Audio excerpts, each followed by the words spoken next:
جب تمہارے پروردگار نے فرشتوں سے کہا کہ میں مٹی سے انسان بنانے والا ہوں، جب میں اس کو درست کر لوں اور اس میں اپنی روح پھونک دوں تو اس کے آگے سجدے میں گر پڑنا، سو تمام فرشتوں نے سجدہ کیا مگر ابلیس کہ وہ اکڑ بیٹھا اور کافروں میں ہو گیا۔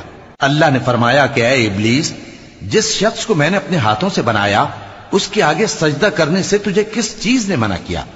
کیا تو غرور میں آ گیا یا اونچے درجے والوں میں تھا؟ بولا کہ میں اس سے بہتر ہوں کہ تو نے مجھ کو آگ سے پیدا کیا اور اسے مٹی سے بنایا۔ فرمایا بس یہاں سے نکل جا، تو مردود ہے اور تجھ پر قیامت کے دن تک میری لعنت پڑتی رہے گی۔ کہنے لگا کہ میرے پروردگار، اچھا تو مجھے اس روز تک کہ لوگ اٹھائے جائیں مہلت دے۔ فرمایا کہ تجھ کو مہلت دی جاتی ہے اس روز تک جس کا وقت مقرر ہے۔ کہنے لگا کہ مجھے تیری عزت کی قسم، میں ان سب کو بہکاتا رہوں گا سوائے ان کے جو تیرے چنے ہوئے بندے ہیں۔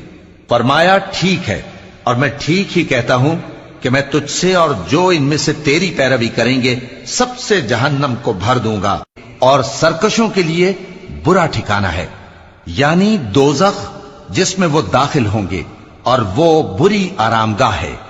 یہ کھولتا ہوا گرم پانی اور پیپ ہے، اب اس کے مزے چکھیں، اور اسی طرح کے اور بہت سے عذاب ہوں گے۔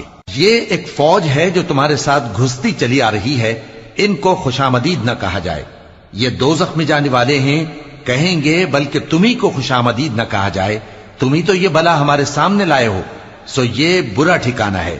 وہ کہیں گے اے پروردگار، جو اس کو ہمارے سامنے لایا ہے اس کو دوزخ میں دگنا عذاب دے، اور کہیں گے کیا سبب ہے کہ یہاں ہم ان لوگوں کو نہیں دیکھتے جن کو ہم بروں میں شمار کرتے تھے؟ کیا ہم نے ان سے ٹھٹھا کیا ہے یا ہماری آنکھیں ان کی طرف سے پھر گئی ہیں؟ بے شک یہ اہل دوزخ کا جھگڑنا برحق ہے۔